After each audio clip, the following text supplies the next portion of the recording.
तो अमेरिका से डिपोर्ट किए गए भारतीय युवकों में करनाल के भी कई लोग शामिल हैं। ये करीब आपको बता दें 3 लोग बताए जा रहे हैं जो कि डोंकी रूट से अमेरिका पहुंचे थे और कालरो गांव के रहने वाले आकाश भी डिपोर्ट किए गए हैं। और आकाश के जो भाई हैं शुभम, उनसे हरियाणा न्यूज ने बातचीत की और इस दौरान शुभम ने बताया कि किस तरह से अमेरिका भेजा गया था उनके भाई को और उसके बाद अब वो वापस आ गए हैं। करीब 65 लाख रुपए का खर्चा हुआ था उनको भेजने में।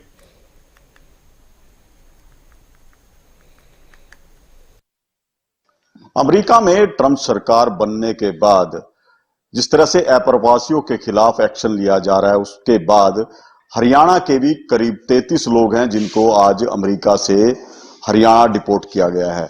उनमें से एक युवक गांव कालरो का भी है। मैं इस समय गांव कालरो में मौजूद हूं और आकाश उस युवक का नाम बताया जा रहा है और आकाश के बड़े भाई हैं शुभम हमारे साथ हैं। पहले जान लेते हैं, अभी क्या कुछ जानकारी आपको आकाश के बारे में मिली है? मुझे ये सुबह फोन आया था सरपंच साहब का, बोले ऐसे ऐसे करके आकाश डिपोर्ट हो गया क्या। मगर जी मुझे तो पता नहीं है, क्योंकि उसने 26 तारीख ने द्वार कूदी थी। इस 26 तारीख को पिछली गई है, आज 8वां दिन हो गया। तो फिर मैं बोले मका भाई मेरे पास तो कोई ऐसी बात नहीं है, या बोले नहीं डिपोर्ट हो गया और जो जहाज आ रहा है ना, जो जहाज लैंडिंग होगा उसमें है भाई। मगर मेरे पास तो कोई जानकारी नहीं इस चीज की। तो उसके बाद फिर मेरे पास फिर पक्की लिस्ट आई है, उसमें मैंने नाम देखा है। मगर ये 8 दिन के अंदर अंदर मतलब जैसे कूदा बीत कूदने के बाद अपना मेरे से उससे बात हुई है, बीत कूदने के बाद भी बात हुई है मेरी। बोले भैया हम कूद गए हैं बीत, हम 4 लड़के हैं और ऐसे ऐसे करके हमारे पास पुलिस आ चुकी है और मैं अपना फोन बंद करने लग गया। तो उसके बाद हमारा कोई संपर्क नहीं हुआ उससे। उसके बाद आज संपर्क हुआ है, या अभी देखा है इसमें लिस्ट में भैया आकाश कालरू गांव का नाम है। तो फिर भी मेरे को कोई ना कोई मेरे से उसकी बात हुई है। सुबह से मैं भी देख रहा हूँ, फोन मिला के भी देख लिया उसका, तो मेरी कोई बात नहीं हुई है उससे, कुछ नहीं हुई है। और जी वैसे 8-10 महीने सारे हो गए इसको, जंगल पनामा से गया था। तो लग गए 65-63 लाख रुपए करीब में लग गए हैं मेरे। तो जी जैसे बीच में जंगल में स्टॉप हो गया था उसका, तो ये भी है 26 तारीख को मेरे को बोल भाई हम कूदन वाले हैं बीत। तो हम कूद गए बीत। फिर मेरे पास वीडियो भेज दी उसने, भाई हम कूद गए, अच्छी तरह कूद गए, कोई दिक्कत नहीं है। मगर ठीक है, फिर उसके बाद मेरा कोई संपर्क नहीं हुआ। बता रहे कि 10 महीने पहले यहाँ से हिंदुस्तान से गया था। तो इस दौरान जो 10 महीने का समय है, क्योंकि अभी अमेरिका तो उसको कुछ ही दिन हुए थे, तो 10 महीने कहाँ रहे हैं वो? ये यहाँ से गए थे दुबई, मुंबई रहे 1.5 महीना सारा। तो उसके बाद फिर ये गए गुआटामाला, वहां से फ्लाइट हुई है उसकी गुआटामाला की। मैं कई कंट्री थी, 8-9 कंट्री थी जिसमें गए हैं। फिर पनामा जंगल 4 दिन में उन्होंने पार भी करा था। ये 5-10 लड़के थे, पनामा जंगल पार करे उन्होंने। तो उसके बाद इन्होंने बीच में 2 महीने के बाद स्टॉप लग गया इनका, वहीं रहना खाना।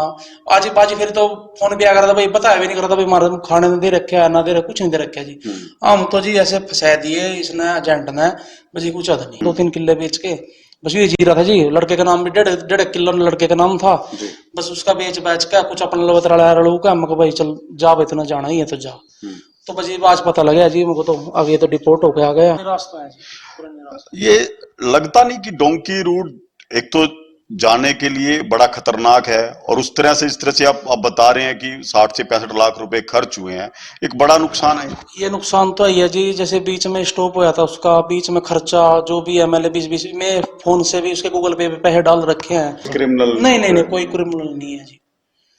तो बिल्कुल देखिए, अमेरिका से दिन 204 युवकों को आज डिपोर्ट किया गया हिंदुस्तान में। उनमें से करनाल के भी कई युवक, अब तक 3 युवकों के नाम सामने आए हैं, जिनमें घरोंडा क्षेत्र के भी 2 युवक हैं, जिनमें एक आकाश है, इसके अलावा एक विपिन है बनोड़ी गांव का, और एक युवक और बताया जा रहा है जो अभी डिपोर्ट किया गया है। तो ऐसे में डोंकी रूट कहीं ना कहीं जहां खतरनाक तो है ही है, वहीं उन परिवारों के लिए जो है एक मोटा खर्च भी साबित हो रहा है, क्योंकि जिस तरह से बताया जा रहा है 60 से 65 लाख रुपए खर्च कर डोंकी रास्ते से गए थे। साल भर का समय उनको लगा था, लेकिन अब जिस तरह से अचानक से उनको डिपोर्ट किया गया है, कहीं ना कहीं ये परिवार निराश भी है। हरियाणा न्यूज के लिए करनाल से महेंद्र। तो काफी लोग हैं, और हरियाणा की अगर बात करें तो हरियाणा से बताए जा रहे हैं करीब 33 लोग ऐसे हैं जो भारत वापस भेजे गए हैं, और इनकी जो कहानियां हैं हरियाणा न्यूज के जरिए अब सामने आ रही हैं। अंबाला की अगर बात की जाए तो अंबाला के प्रदीप की कहानी हमने आपको सुनाई, और इसके अलावा शुभम की कहानी उनके भाई ने बताई कि किस तरह से उनको भेजा गया था और इसके अलावा भी अंबाला और करनाल की अगर बात की जाए खासतौर पर, तो करनाल में कुल मिलाकर 3 लोग ऐसे हैं जो करनाल के हैं। और टोटल की अगर आप बात करेंगे, जो 104 लोग वहां से वापस आए हैं उसमें हरियाणा के 33 लोग हैं। और ये 33 लोग अवैध तरीके से डोंकी रूट से ही गए थे और इनको वापस भेज दिया गया। अब परिवार बता रहे हैं कि लाखों रुपए खर्च किए थे और कुछ ही समय में ये लोग वापस भी लौट कर आ गए।